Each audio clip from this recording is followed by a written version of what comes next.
Bon, les gars, Hmm. Ouais, disons, je viens de recevoir un message, Christophe et Marion, qui nous dit il y a encore des mecs habillés en polu qui viennent gratter à la fenêtre pour choper des doses de morphine. morphine. Hein. Ah, mais en même temps, on n'a pas dit fin de gêne Ah bah ouais. et on n'a pas fait de débriefing. Ah Non bah plus. faudrait peut-être le faire alors. Bon, bah, on va faire Ok. un débriefing alors. Ah oui, et puis... Fin de gêne. Fin de gêne, c'est fini. Madeleine. Ta ta ta ta ta ta ta ta ta ta ta ta ta ta ta ta. Bonsoir à toutes et à tous. Et salut. Salut tout le monde. On va tout de suite commencer par un grand round de remerciements, notamment à Christophe et Marion pour leur super terrain qu'ils nous mettent à disposition, au notaire qui nous a prêté les bois, à Larry qui a ramené énormément de matos pour équiper nos bons PNJ et notre hôpital, à Yok qui a pris plusieurs jours en avance pour pouvoir équiper, monter l'hôpital, les tentures, ainsi de suite, à tous nos PNJ qui ont su avoir un super jeu et malgré leur petit nombre ont réussi à donner le change. Et on va ensuite remercier bien évidemment la Petrocorp qui a su, malgré un incident de four qui a cassé dès la première soirée, qui a réussi à vous faire connaître la famine pendant plusieurs jours.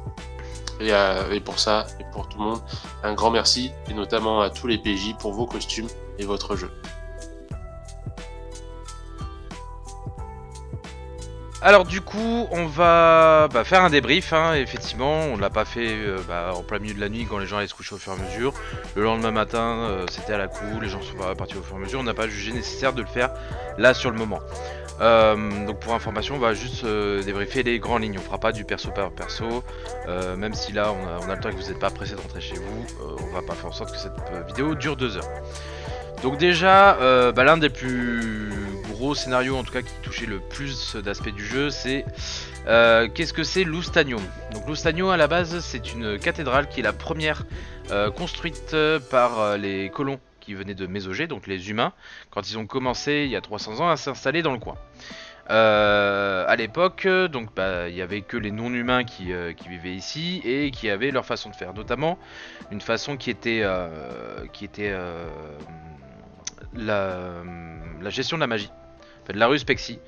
Ils avaient décrété depuis longtemps qu'il y avait que les femmes qui avaient le droit de faire de la ruspexie et qui du coup étaient beaucoup plus pondérées que les hommes, parce que nous on a considéré effectivement que la ruspexie était comme une science qui pouvait aller beaucoup plus loin, aller vers de la bombe nucléaire magique, tout ce que vous voulez, et qu'en fait au bout d'un moment sur ce continent les gens ils ont dit stop, on arrête, et on interdit même aux hommes d'aller plus loin, donc on va cantonner la magie aux femmes qui savent faire ça avec beaucoup plus de sagesse.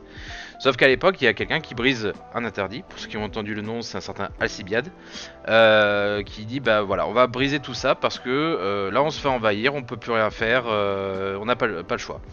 Donc il va beaucoup plus loin que n'importe qui et commence pour pouvoir se débarrasser des humains à faire des rituels qui vont donner ce qu'on appellera plus tard la souris. Donc il ne ressemble pas du tout à une souris, c'est le monstre que vous avez vu à la fin. Donc en l'occurrence, son rituel marche, ça fait une espèce d'énorme déflagration magique dans le lieu qui aura beaucoup d'importance plus tard. Ça tue tout le monde, notamment Alcibiade. Fin des humains ici, fin de l'histoire à l'époque. Donc, beaucoup plus tard, il y a un scientifique qui s'appelle Alexander Weiss, qui était un génie qui avait commencé à comprendre que la magie c'était une science comme les autres, et qui voulait l'intégrer aux sciences comme la physique, la chimie, ainsi de suite. Il se barre de la société, il commence à faire des recherches en ermite et au bout d'un moment il tombe sur ce terrain qui avait été un peu comme irradié par de la magie et a commencé à exploiter ça pour pouvoir mélanger magie et technologie. Ça a donné quoi? Ça a donné alors une matière, pour le coup on était prêt à vous laisser la nommer comme vous vouliez. Nous on appelait ça du scénarium, parce que c'était le matériau du scénario, qui était une matière avec laquelle on pouvait globalement faire ce qu'on voulait. Et notamment, pour ceux qui ont vu la machine, ça permettait de soigner les gens. Par contre, pourquoi est-ce qu'il ne va pas voir l'humanité en disant regardez, j'ai de quoi soigner tout le monde? De 1, c'est parce que les ressources elles sont locales et elles sont très limitées. Et de 2, pour ceux qui ont pu le remarquer, ça a créé en fait une matière, une fois qu'on l'a exploité, qui était une espèce de petit bloc de tout noir, qui est l'équivalent de l'uranium pour le coup. Donc voilà, il voulait absolument pas faire en sorte que ça soit donné au monde parce que potentiellement les gens pouvaient commencer à se balancer des équivalents de bombes nucléaires. Donc il laisse, il fait pas son choix. Il a notamment Charles Edelstein à qui il confie la tâche de choisir un jour qui laissera ça de côté parce que le choix est très très lourd à faire de est-ce qu'on apporte ce bien qui est du soin pour les gens mais en même temps le danger qui va avec. Sauf qu'au bout d'un moment il perd confiance, il se dit voilà, j'attends qu'il prenne une décision, il la prend pas, moi je commence à devenir vieux, je vais mourir, donc qu'est-ce qu'il fait? Il cherche un autre moyen de protéger ce qu'il a fait, en attendant que quelqu'un fasse un choix. Donc c'est pour ça qu'au bout d'un moment il tombe sur les fameux travaux de Alcibiade, qui avait à l'époque mélangé effectivement un certain nombre d'espèces pour faire la souris. Donc il en est resté aux prémices et ça a donné notamment le cadavre d'Omra, qui était l'un des gardiens avec d'autres de ces lieux, qui avait une durée de vie assez limitée, donc il est juste mort de vieillesse assez rapidement. Et aussi l'homme cochon que vous avez pu voir et qui avait en l'occurrence pour consigne de venir se baffrer dans vos camps. Donc ça voilà, ça a été fait. Dernier point aussi par rapport qui est en lien avec toute cette histoire, c'est que il y avait certains personnages qui avaient défié un petit peu les lois de la vie et de la mort, notamment en refusant à une divinité de l'outre-monde de récupérer une certaine âme. Donc quand vous êtes dans une zone qui est un peu irradiée magiquement, qui a des rituels qui commencent à se faire, au bout d'un moment, la divinité en question, elle vient, elle est pas trop contente, et en fait, elle lâche des choses du passé, des choses qui sont censées être mortes pour venir faire la bagarre avec les gens. Voilà. Et je crois que c'était à peu près tout sur ce scénario-là. Voilà, ça permet de recouper un peu tout ce que vous avez peut-être vu ou aperçu ou voulu de loin sans trop comprendre, mais ça permet d'assembler.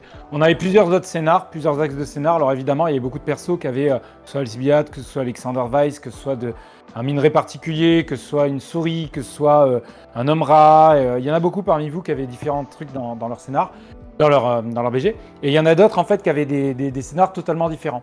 Alors on va juste les passer en revue assez rapidement. La première, c'est le train. L'établissement, ce foutu train qui passe notamment par Grignols, dont la gare est à Grignols. Alors le train, ça sert à quoi? Ça va où? Ça vient d'où et ça va où? Et bien simplement, c'est fédérer le maximum de personnages autour du scénario, du fait que la guerre va avoir une fin. Et plutôt que se concentrer sur la guerre, c'est qu'est-ce qu'on fait après la guerre. Et donc en fait, on doit commencer à établir des contrats et à discuter entre civils, entre futurs travailleurs et entre armées, qui peut-être plus tard auront des territoires, pour envisager de faire en sorte que ce foutu train il voit le jour. Et on vous avoue que de nos débriefings qu'on a eu avec les groupes civils, ça n'a pas été trop fait par les armées. Donc le train il va être très ralenti, que ce soit pendant ou voire après la guerre. Il sera très très très ralenti parce qu'il n'y a pas eu de grosses actions là-dessus. Un autre gros scénar qu'il y a eu par rapport à ça, tout simplement c'était les guerres du Grignolet. C'était quand même les cartes générales que vous aviez. Vous aviez tous les généraux ou tous les dirigeants de groupe, vous aviez vraiment des informations extrêmement denses sur tous les villages, tous les hameaux, à quoi ça servait, d'où ça venait, où ça allait. Et bien c'est simplement qu'il y avait tout un tas de petits secrets dans tous les hameaux, dans tous les bourgs et dans tous ces villages, à savoir qu'il y avait faux familles qui étaient la plupart du temps prisonnières, à savoir qu'il y avait des choses qui étaient cachées, des artefacts, des personnages parmi vous qui avaient foutu des bordels à gauche, à droite. Et en fait, le but, les guerres de Grignolet, c'était très simplement que vous pouviez, par des actions, notamment par le télégraphe, commencer à faire réellement progresser un camp avant la trêve hivernale. Ça ne voulait pas dire la fin de la guerre, ça voulait peut-être dire gagner un combat, mais ça voulait dire prendre vraiment l'ascendant à Grignols et à tous ses alentours. Ça n'a pas été trop fait, à part par la Nouvelle Hub, qui a bien agi là-dessus. On a ensuite, donc ça c'était vraiment ce qui passait par le télégraphe, un troisième gros scénar qui passait par le télégraphe et qui était la 4e colonne, que certains ont entendu parler comme étant le C4. Donc le C4 ou la 4e colonne, c'était tout simplement la 4e armée. Donc vous aviez les 3 armées qui étaient représentées et la 4e armée qui n'était pas représentée, qui n'était pas incarnée si ce n'est par un ou deux personnages.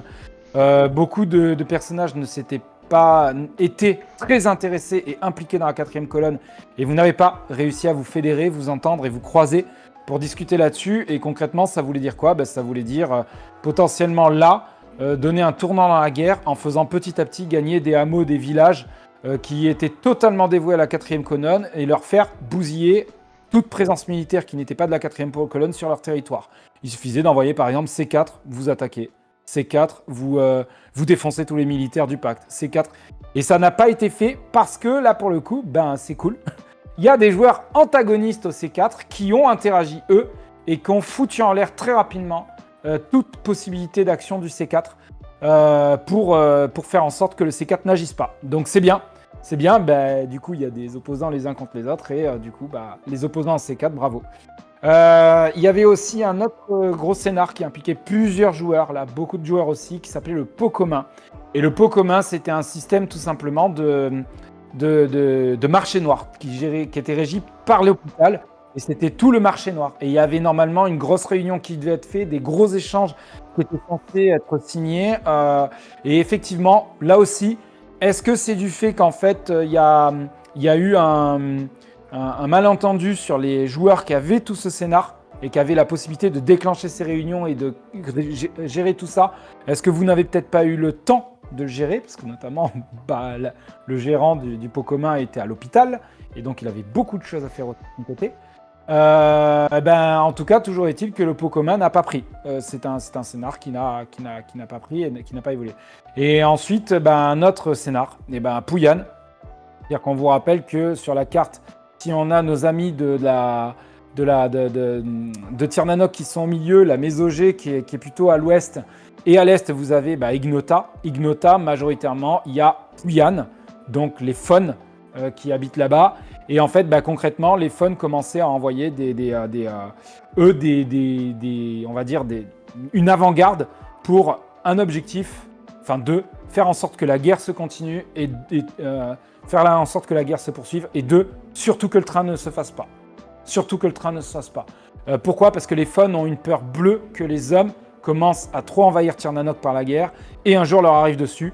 Et ça impliquait notamment que ce soit les envoyés de Pouyan qui devaient défoncer tout le monde et semer la zézanie, faire en sorte qu'on remette plus ou moins la main sur une matriarche, donc sur l'espèce de femme araignée qu'il y avait sur le terrain et qui, elle, dirige Pouyan.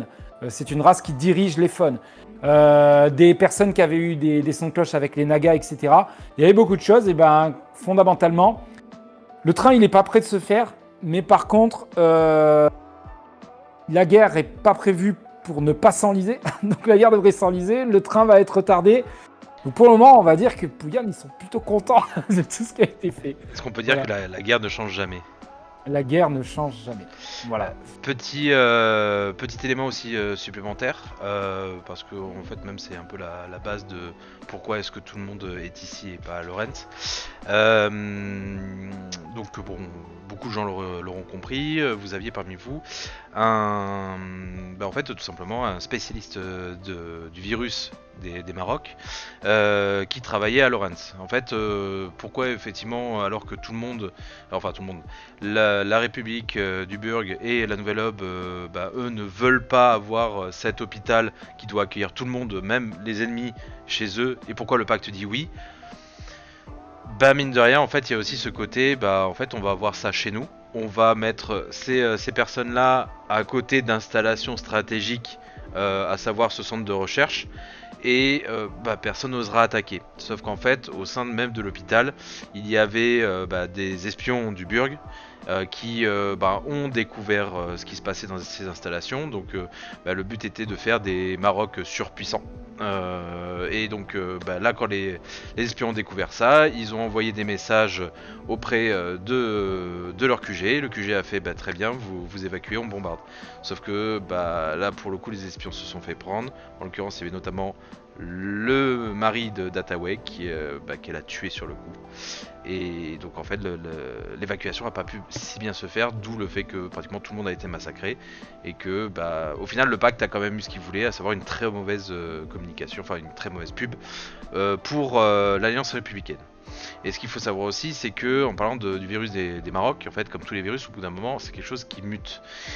Certains parmi vous étaient atteints d'une maladie mystère, qui en fait était purement et simplement une mutation plus volatile qu'un virus où en fait on doit littéralement se le faire injecter, mais par contre avec des effets beaucoup moins qui demandent déjà beaucoup moins d'effets spéciaux, mais voilà, dont la fin est inévitablement la mort.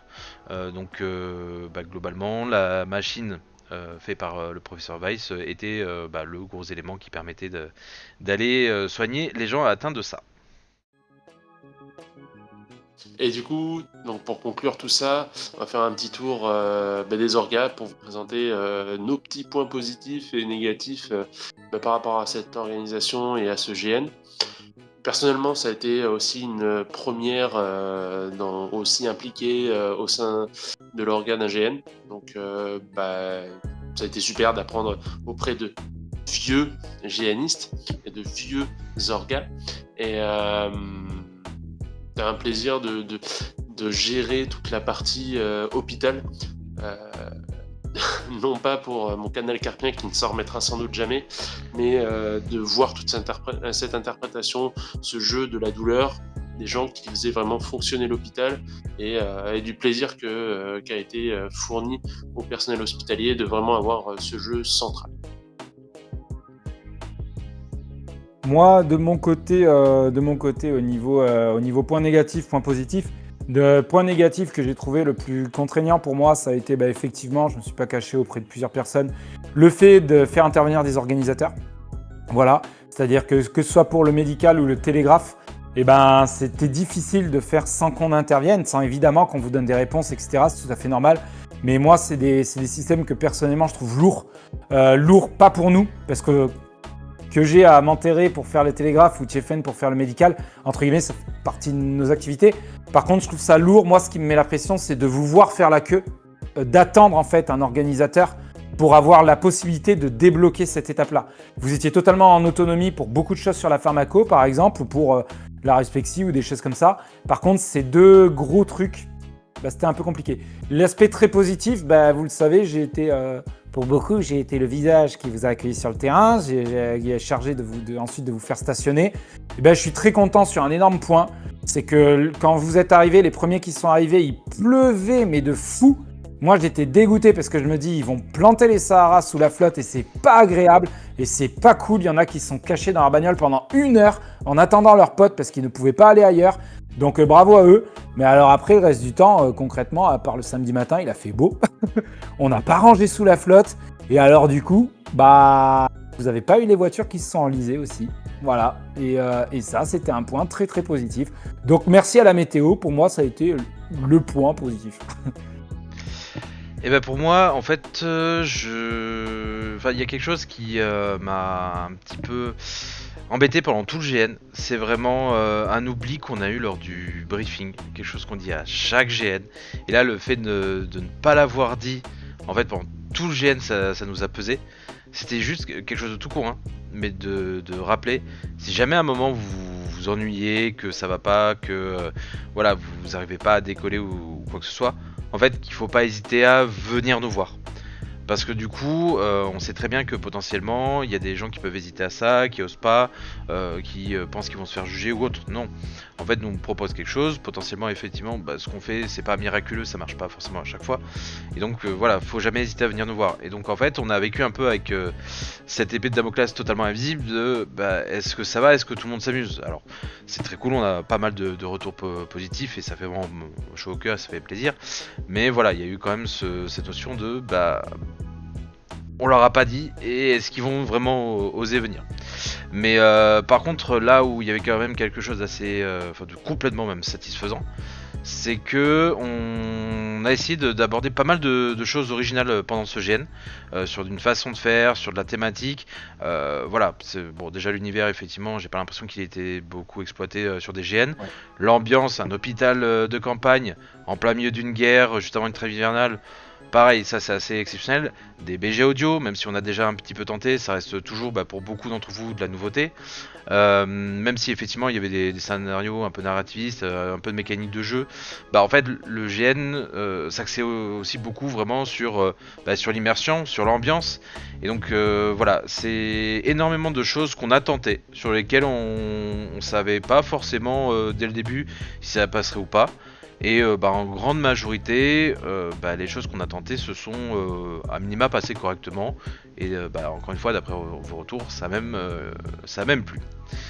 Et donc on va conclure tout simplement de nouveau en vous remerciant tout le monde. Et en fait, on ne fera pas, vous l'avez remarqué, de débrief individuel. Et vous n'avez pas besoin de nous dire mon personnage à la fin, qu'est-ce qui devient tout ça. En fait, la fin, elle vous appartient. Nous, on n'estime pas qu'on est des juges, des arbitres qui devront déterminer si à la fin votre personnage il est content ou pas. C'est vous qui décidez, parce que c'est à partir du moment où on vous a envoyé le fichier audio, c'était votre histoire, c'était plus la nôtre. Et autre point aussi, parce qu'on a eu déjà, on a vu qu'il y avait des retours par rapport à ça. Est-ce qu'il y aura un 2? Alors ça n'est pas prévu. Ça n'est pas prévu, tout simplement déjà parce que nous, on organise vraiment parce qu'on a des envies sur le moment, des lubies de tiens, on veut faire ça dans tel type d'univers. La dernière fois, même si ça n'a pas pu se faire, de dire tiens, en fait on veut faire un GN dans l'univers de Warhammer, ambiance fête de village, alors que ça y est, le maître du mal il est déjà, ça vient de se terminer, le GN précédent est fini, on va commencer l'après-GN. Et donc voilà, si un jour on a l'envie, on le fera. Mais par contre, surtout, en fait, le but quelque part des Gobelins Nocturnes, c'était d'essayer de montrer que l'organisation, c'est pas quelque chose d'inhumain, que tout le monde peut s'y mettre. Et donc là, s'il y a des gens qui se disent mais moi j'ai vraiment aimé cet univers, j'ai vraiment aimé cette ambiance qui sont développés, et en fait, contactez-nous. Et en fait, tout le matériau qu'on a, on vous le donne. Et si vous voulez faire un autre opus dans l'univers, allez-y. Et vraiment, même ça nous ferait vraiment plaisir de voir ça, de vous donner tout ce qu'on a et même peut-être de jouer avec vous. Donc voilà, c'est sur ces dernières notes que nous finissons cette dernière vidéo. Encore une fois, c'était un plaisir de vous avoir et puis on vous dit à la prochaine. Au revoir à toutes et à tous. À plus. Et à tantôt.